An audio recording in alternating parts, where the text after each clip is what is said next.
You have got to find what you love. ఇది Steve jobs ప్రసంగం. Line by line explanation. మొదటి paragraph. ప్రపంచంలోని అత్యుత్తమ విశ్వవిద్యాలయాల్లో ఒకటైన రీడ్ యూనివర్సిటీలో మీ కమెన్స్మెంట్లో ఈరోజు మీతో ఉండడం నాకు గౌరవంగా ఉందని స్పీకర్ తన ప్రసంగాన్ని ప్రారంభించారు. కమెన్స్మెంట్ అంటే గ్రాడ్యుయేషన్ వేడుక అని అర్థం. ఇక్కడ స్పీకర్ నిజాయితీగా తాను కాలేజీ పూర్తి చేయలేదని, కాబట్టి ఇక్కడ గ్రాడ్యుయేషన్ వేడుకలో నిలబడటం అతను నిజంగా తన అనుభూతికి దగ్గరగా ఉందని చెబుతున్నాడు. బిగ్ డీల్ అంటే సుదీర్ఘంగా మాట్లాడకుండా కేవలం తన జీవితంలో జరిగిన 3 కథలను వారితో పంచుకుంటానని చెబుతున్నారు. Next line. Steve jobs dots connect చేయడం గురించి మాట్లాడతాడు. ఈ డాట్స్ కనెక్ట్ చేయడం అనేది ఒక మెటఫర్. మనం ఎక్కడైనా మాట్లాడితే గత అనుభవాలు, సంఘటనల గురించి మాట్లాడతాం. అలాంటి విషయాలు అసందర్భంగా అనిపిస్తాయి, కానీ తర్వాత ఊహించిన విధంగా కనెక్ట్ అవుతాయి. వీటినే డాట్స్ కనెక్ట్ చేయడం అని అంటారు. రీడ్ కాలేజీలో 6 నెలల తర్వాత తాము చదవటం మానేశానని స్పీకర్ చెప్పారు. కానీ చదువు మానేసిన తర్వాత కూడా అతను వెంటనే కాలేజీని వదిలి వెళ్ళలేదు. అక్కడే ఉండి అఫీషియల్గా కాకుండా కొన్ని తరగతులకు హాజరయ్యాడు. డ్రాప్ ఇన్ అంటే అర్థం ఇదే. అతను దాదాపు 18 నెలలు ఇలాగే చేశాడు. ఆపై చివరకు కాలేజీని పూర్తిగా విడిచిపెట్టాడు. అతను పుట్టకముందే అతని జీవితం అసాధారణమైన మార్గంలోకి వెళ్ళిందని స్పీకర్ వివరిస్తున్నారు. అతని బయాలజికల్ మదర్ కళాశాలలో చదువుతున్న ఒక యంగ్ స్టూడెంట్. పెళ్లి కాకుండా పిల్లల్ని కనడం ఇబ్బందిగా భావించి ఆమె ఆ పిల్లవాడిని దత్తత ఇవ్వాలని నిర్ణయించుకుంది. అలా పిల్లవాడిని దత్తత కోసం ఇచ్చే ముందు ఆమె ఒక కండిషన్ పెట్టింది. అడాప్షన్ తీసుకున్న తల్లిదండ్రులు బాగా చదువుకున్న వారే ఉండాలని, ముఖ్యంగా గ్రాడ్యుయేట్స్ అయి ఉండాలని కోరుకుంది. ముఖ్యంగా కళాశాల పట్టభద్రుడు అయి ఉండాలి. కాబట్టి ఈ పరిస్థితికి సరిపోయే న్యాయవాది మరియు అతని భార్య పుట్టిన వెంటనే స్పీకర్ను దత్తత తీసుకోవడానికి ఒక ప్రణాళిక రూపొందించింది.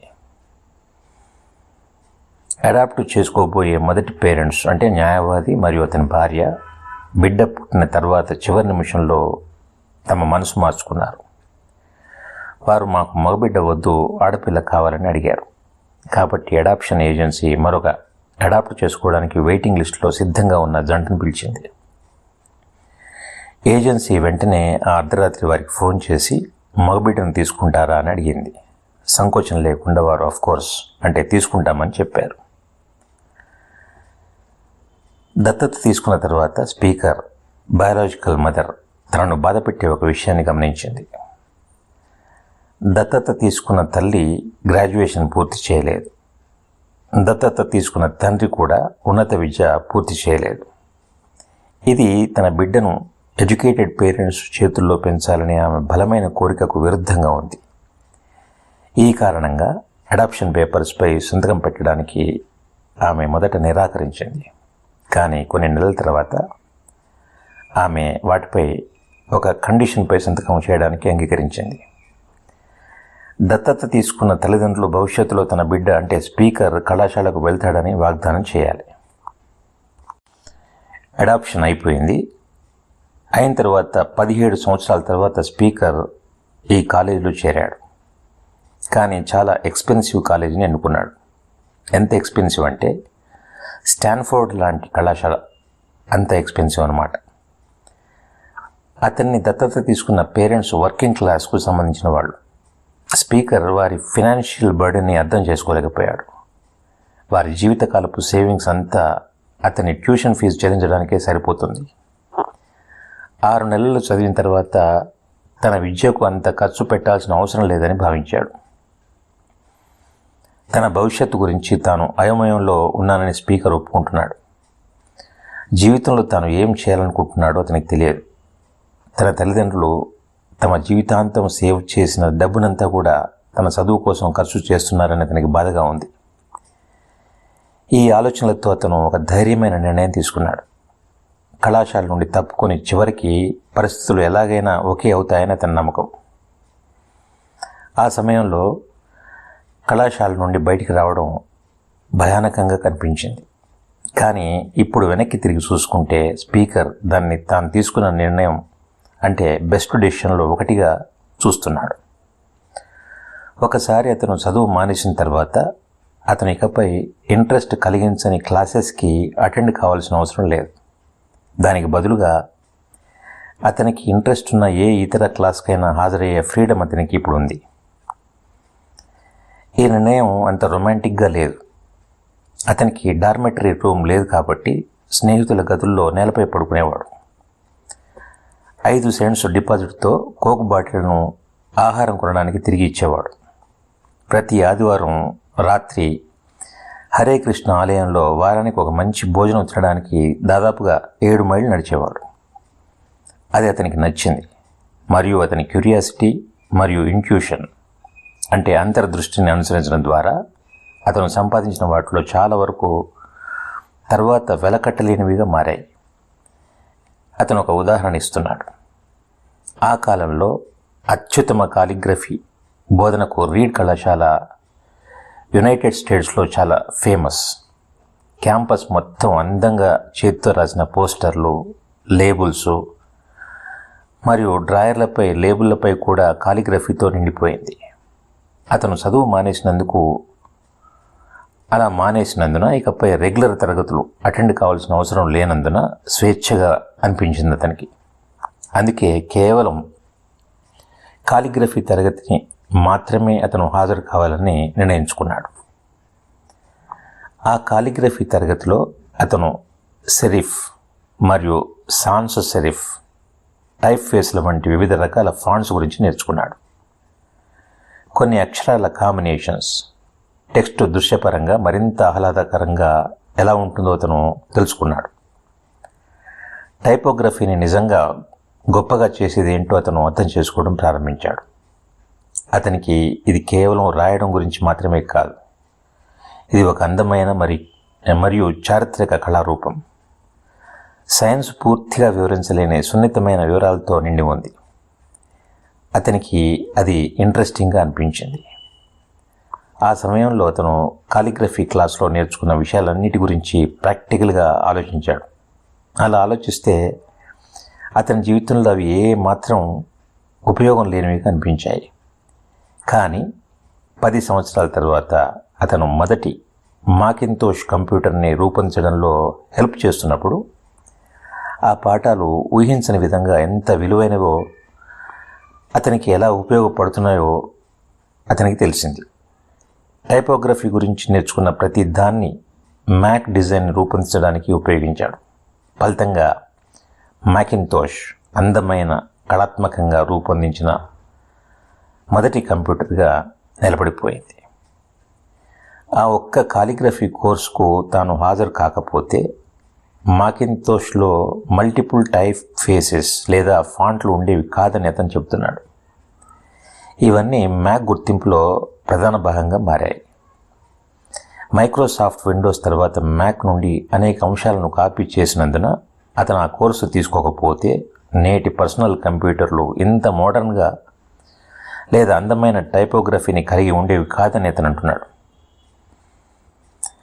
కళాశాల నుండి తప్పుకోవాలనే కఠినమైన నిర్ణయం తాను తీసుకోకపోతే ఆ రోజు తర్వాత పర్సనల్ కంప్యూటర్ల రూపకల్పనను ప్రభావితం చేసిన కాలిగ్రఫీ క్లాసులో చేరే స్వేచ్ఛ తనకు ఉండేది కాదని అతను వివరించాడు. డాట్స్ని కలపడం అంటే ఇదే. గతంలో మనం నేర్చుకున్న ప్రతి అంశం ఎలా కనెక్ట్ అవుతుందో లేదా గొప్ప పనికి దారితీస్తుందో మనకి అర్థమవుతుంది.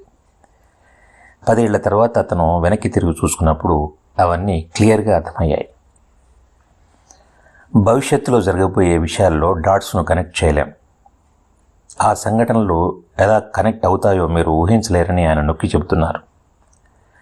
మీరు వెనక్కి తిరిగి చూసుకున్నప్పుడు మాత్రమే వాటి అర్థాన్ని అర్థం చేసుకోగలరు. కాబట్టి మీరు ఇప్పుడు వర్తమానంలో మీకున్న అనుభవాలు భవిష్యత్తులో ఏదో ఒక విధంగా విలువైన వాటికి దారితీస్తాయని చెప్పి మీరు నమ్మకం కలిగి ఉండాలని అంటున్నాడు. అది ఏ రంగంలో అయినా సరే, మీ ధైర్యం, మీ విధి, జీవితం లేదా కర్మ ఏవైనా సరే. అతనికి లైఫ్ స్టైల్ని నమ్మడం బాగా పనిచేసింది. అది అతని విజయానికి అతి ముఖ్యమైన కారణాలలో ఒకటి. ఇక తర్వాత my second story is about love and loss. అంటే ఇతని సెకండ్ స్టోరీ ప్రేమ లేక ఇష్టం మరియు పోగొట్టుకోవడం గురించి. తన జీవితంలో తొలి దశలోనే తన అభిరుచిని ఫైండ్ అవుట్ చేసినందుకు తాను అదృష్టవంతుడిని అని చెప్పి అతను చెబుతున్నాడు. తన స్నేహితుడు స్టీవ్ వోజ్నియాక్, అందరూ అతన్ని ఓజ్ అని పిలుస్తారు. ఓజ్తో కలిసి అతను కేవలం 20 సంవత్సరాల వయసులో యాపిల్ని ప్రారంభించాడు. తన తల్లిదండ్రుల గ్యారేజ్లో కష్టపడి పనిచేశాడు. తరువాతి 10 సంవత్సరాల్లో వారిద్దరూ గ్యారేజ్ స్థాయి నుంచి $2 బిలియన్ల విలువైన భారీ యాపిల్ కంపెనీగా ఎదిగి 4,000 మందికి పైగా ఎంప్లాయీస్ని కలిగి ఉండే స్థాయికి వాళ్ళు ఎదిగారు.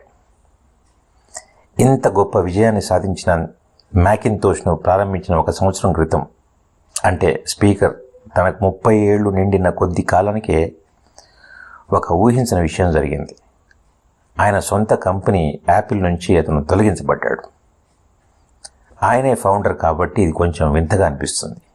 కానీ యాపిల్ గ్రో అయ్యాక కంపెనీని నడిపించడంలో సహాయపడేందుకు మంచి టాలెంట్ ఉన్న ఒక కొత్త వ్యక్తిని వారు తీసుకొచ్చారు. మొదట్లో దాదాపు 1 సంవత్సరం పాటు వారి మధ్య అంతా సజావుగా సాగింది. కానీ కొంతకాలం తర్వాత అతను మరియు కొత్త CEO కంపెనీ ఏ దిశలో వెళ్ళాలనే దానిపై విభేదించడం ప్రారంభించారు. ఇద్దరి ఆలోచన విధానాల్లో తేడాలున్నాయి. ఇది వారి మధ్య తీవ్రమైన సంఘర్షణకు దారితీసింది. చివరికి డైరెక్టర్ల బోర్డు స్పీకర్కి కాకుండా కొత్త వ్యక్తికి మద్దతు ఇవ్వాలని ఎంచుకున్నారు. ఫలితంగా కేవలం 30 సంవత్సరాల వయసులో అతను క్రియేట్ చేయబడ్డ కంపెనీ నుండి బలవంతంగా అతను బయటికి పంపబడ్డాడు. అప్పటికి అది పెద్ద కంపెనీ కాబట్టి ఇది చాలా పబ్లిక్గా జరిగింది. ఇది ఒక పెద్ద దెబ్బ. యాపిల్ అతని అడల్ట్ జీవితంలో మాయని మచ్చగా మిగిలిపోయింది. ఆ అనుభవం అతనికి చాలా బాధాకరమైంది. ఉద్యోగం నుంచి తొలగించిన తర్వాత చాలా నెలల పాటు అతను పూర్తిగా దిక్కుతోచని స్థితిలో ఉన్నాడు. యాపిల్ నుండి తొలగించబడిన తర్వాత స్టీవ్ జాబ్స్ ప్రీవియస్ జనరేషన్ ఆంటర్ప్రెన్యూర్స్ని డిసప్పాయింట్ చేశానని భావించాడు. డ్రాప్డ్ ద బ్యాటన్ అనేది ఒక ఇడియం. ఒక పనిని పూర్తి చేయలేక విఫలమవడాన్ని ఈ ఇడియం సూచిస్తుంది. తన ఫెయిల్యూర్కి క్షమాపణ చెప్పడానికి అతను డేవిడ్ హ్యూలెట్ ప్యాకర్డ్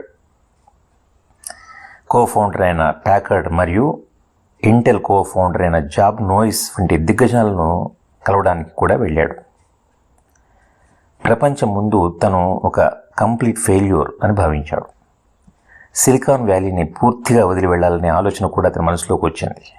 కానీ కాలక్రమేణా అతను ఒక ముఖ్యమైన విషయాన్ని గ్రహించాడు. ఇదంతా జరిగినప్పటికీ ఇప్పటికీ తాను చేసిన పనిని ఇష్టపడుతూ ఉన్నాడు.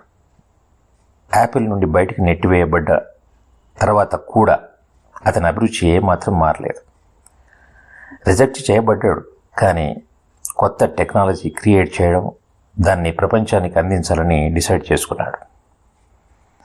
సంస్థ నుండి మరియు ఉద్యోగం నుండి తొలగించబడిన సమయంలో చాలా ఇబ్బందిగా అనిపించింది.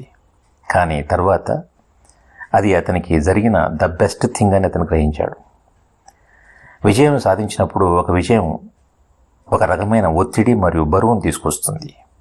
కానీ ఒకసారి అతను ఉద్యోగం నుండి తొలగించబడిన తర్వాత ఒత్తిడి పోయింది. తనకు స్వేచ్ఛ లభించినట్టుగా భావించాడు. తను మళ్ళీ రిస్క్ తీసుకొని కొత్త క్రియేటివ్ టెక్నాలజీని కనుక్కునే కొత్త ప్రపంచంలోకి ఎంటర్ అయినట్టుగా భావించాడు. యాపిల్ని విడిచిపెట్టిన 5 సంవత్సరాల్లో అతని జీవితం కొత్త డైరెక్షన్ తీసుకుంది. అతను నెక్స్ట్ అనే కొత్త కంపెనీని మరియు పిక్సర్ అనే మరో కంపెనీని కూడా ప్రారంభించాడు. దాదాపు అదే సమయంలో అతను ఒక అద్భుతమైన స్త్రీని కలుసుకున్నాడు. ఆమెతో ప్రేమలో పడ్డాడు. తర్వాత ఆమె అతని భార్య అయింది. ప్రపంచంలోని మొట్టమొదటి పూర్తిగా కంప్యూటర్ యానిమేటెడ్ ఫీచర్ ఫిల్మ్ అయిన టాయ్ స్టోరీని క్రియేట్ చేయడం ద్వారా పిక్సర్ చరిత్ర సృష్టించింది. ఇది భారీ విజయాన్ని సాధించింది మరియు పిక్సర్ ప్రపంచంలోనే అత్యంత విజయవంతమైన యానిమేషన్ స్టూడియోగా ఎదిగింది. అప్పుడు ఎవరు ఊహించిన విధంగా యాపిల్ నెక్స్ట్ని కొనుగోలు చేసింది. తద్వారా అతను తాను ప్రారంభించినటువంటి మరియు గెంటి వేయబడ్డటువంటి తన కంపెనీలోకి తిరిగి రావడం జరిగింది. ఇంకా ముఖ్యంగా నెక్స్ట్లో అతని బృందం నిర్మించిన టెక్నాలజీ యాపిల్ యొక్క ఆధునిక విజయానికి పునాదిగా మారింది. మరియు అతని వ్యక్తిగత జీవితంలో అతను మరియు అతని భార్య లారెన్ కలిసి వండర్ఫుల్ ఫ్యామిలీ మెంబర్స్ అయ్యారు. నెక్స్ట్ మరియు పిక్సర్లను ప్రారంభించడం, యాపిల్కు తిరిగి రావడం, తన భార్యను కలవటం మరియు కుటుంబాన్ని ఏర్పాటు చేసుకోవడం ఇవన్నీ మంచి విషయాలు. అతన్ని యాపిల్ నుండి తొలగించకపోతే ఇవన్నీ బహుశా జరిగి ఉండేవి కావు అని అతను అంటున్నాడు. ఆ సమయంలో ఉద్యోగం నుండి తొలగించబడటం అనేది ఒక చేదు, బాధాకరమైన అనుభవంగా కనిపించింది. భయంకరమైన టేస్ట్ ఉన్న మెడిసిన్ తీసుకున్నట్టుగా. కానీ చివరికి అది అతను ఎదగడానికి ఉపయోగపడింది. జీవితం కఠినంగా మరియు ఊహించనిదిగా ఉంటుందని, ఇటుకతో తలపై కొట్టబడినట్లుగా ఉంటుందని అతను మనకు గుర్తు చేస్తున్నాడు. తాను చేసే పనిని నిజంగా ప్రేమించడం వల్లే తాను అన్ని కష్టాలను ఎదుర్కొంటూ ముందుకు వెళ్ళగలిగానని అతను దృఢంగా నమ్ముతున్నాడు. ఆ ఇష్టం అతనికి బలాన్ని ఇచ్చింది. You have got to find what you love అంటే మీరు ఇష్టపడేదాన్ని మీరు ఫైండ్ అవుట్ చేయాలని అతను మనకు చెబుతున్నాడు. మనం మన జీవితంలో ఎక్కువ భాగం ఒక పని లేదా ఒక ఉద్యోగంలో ఉంటాం. అలాంటి పనిని మనం సంతోషంగా మరియు మనస్ఫూర్తిగా చేస్తే అది గొప్పగా ఉంటుంది. అదే గొప్ప పని అని నువ్వు నమ్ముతావు. మరియు గొప్ప పని చేయడానికి ఏకైక మార్గం ఏంటంటే మీరు చేసే పనిని ప్రేమించడం. మీరు ఇంకా దాన్ని ఫైండ్ అవుట్ చేయలేకపోతే వెతుకుతూనే ఉండండి మీకు ఇష్టమైన పని కోసం. ఒక దగ్గర సెటిల్ కావద్దు.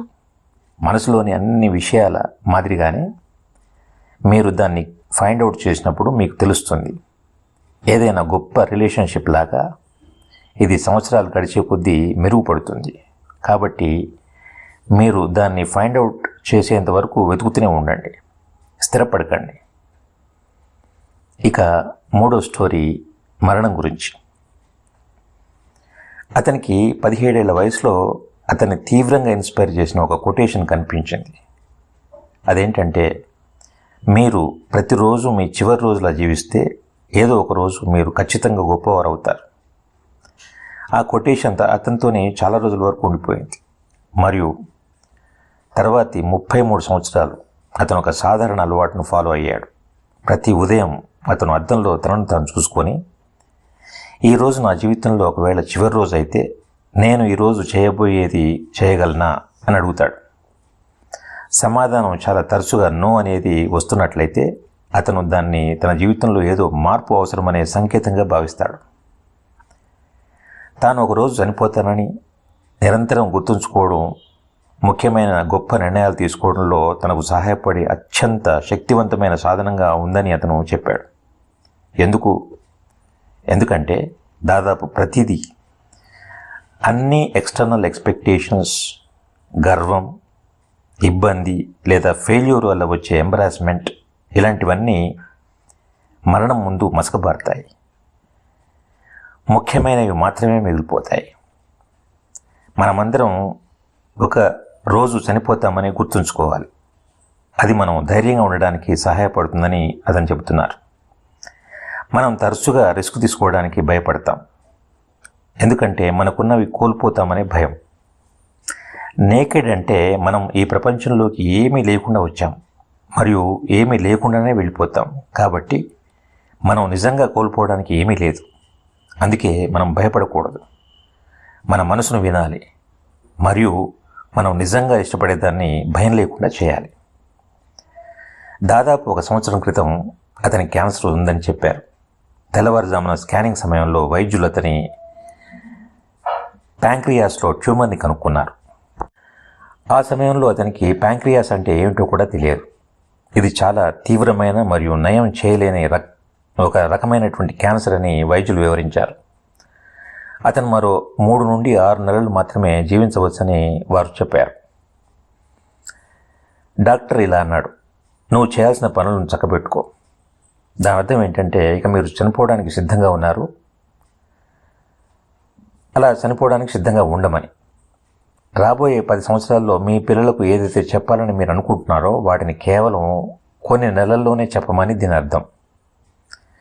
తాను చేయాల్సిన వ్యక్తిగత విషయాలు మరియు కుటుంబానికి సంబంధించినటువంటి ఆర్థిక విషయాలు చక్కపెట్టుకుంటే అది అతనికి అతని కుటుంబానికి చాలా సులభంగా ఉంటుంది. దీని అర్థం ఏంటంటే మీ కుటుంబానికి సాధ్యమైనంత చేయాల్సింది చేయడం, ఆ తర్వాత వీడ్కోలు చెప్పడానికి రెడీగా ఉండడం. ఆ రోజు అంతా కూడా ఆయన క్యాన్సర్ డయాగ్నోసిస్తో గడిపారు. ఆ రోజున సాయంత్రం ఆయనకు బయోప్సీ చేశారు. అంటే ఒక చిన్న కెమెరా ఉన్న గొట్టాన్ని, దాన్ని ఎండోస్కోప్ అని అంటాం, ఆయన గొంతులోంచి కడుపులోంచి ఇంటెస్టైన్స్లోకి పోనిచ్చి ప్యాంక్రియాస్లో ఉన్న కణాలను నీడిల్ ద్వారా తీసుకోవడం. అలా ట్యూమర్ నుండి కొన్ని కణాలను తీసుకొని పరీక్షించారు. సర్జరీ ద్వారా నయం చేయగల అరుదైన ప్యాంక్రియాటిక్ క్యాన్సర్ నిర్ధారణ గురించి స్టీవ్ జాబ్స్ వ్యక్తిగత అనుభవాన్ని పంచుకున్నారు. రోగ నిర్ధారణ సమయంలో అతనికి మత్తుమందు ఇవ్వబడింది. ఆ సమయంలో అక్కడ ఉన్న అతని భార్య కొంచెం ఎమోషనల్ అయింది. అదృష్టవశాత్తు సర్జరీ సక్సెస్ఫుల్ అయింది. తర్వాత జాబ్స్ కోలుకున్నాడు. క్యాన్సర్ కారణంగా తనకు మరణానికి దగ్గరగా ఉన్న అనుభవాన్ని స్టీవ్ జాబ్స్ చెబుతున్నారు. జీవించాలనే కోరిక గురించి తనకు మరింత నమ్మకం కలిగించిందని పేర్కొన్నాడు. ఎవరూ చనిపోవాలని కోరుకోరని, స్వర్గం ఒకటి ఉంటుందని నమ్మేవారు కూడా, మరణం తర్వాత జీవితాన్ని నమ్మేవారు కూడా చనిపోవాలని ఎవరు కోరుకోరని అతను పేర్కొన్నారు. అయితేనేం, మరణం మనందరిలో భాగమైన ఒక గమ్యస్థానం. ఎవరూ దాని నుంచి తప్పించుకోలేరు.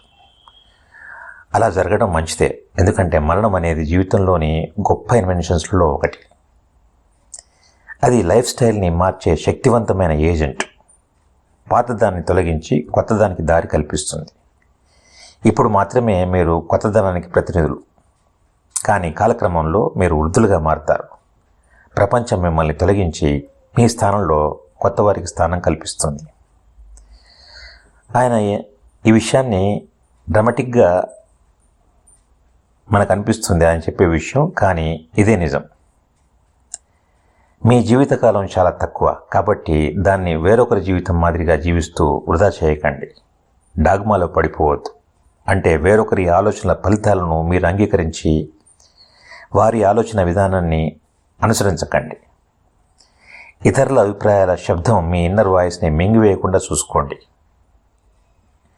అత్యంత ముఖ్యమైనది ఏంటంటే మీ హృదయాన్ని, మీ మనస్సును, మీ ఇంట్యూషన్ అంటే అంతర్గత బుద్ధిని అనుసరించే ధైర్యాన్ని కలిగి ఉండాలి. ఎందుకంటే అవే మీకు నిజంగా కావాల్సింది.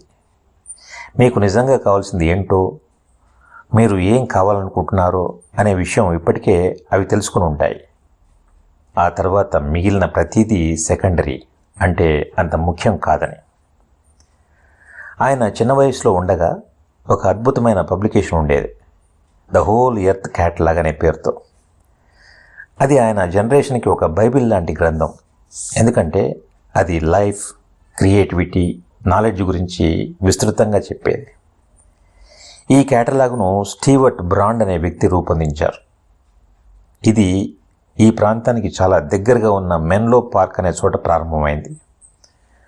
ఆయన దానికి ఒక పొయిటిక్ టచ్ను జోడించి దానికి లైఫ్ ఇచ్చారు.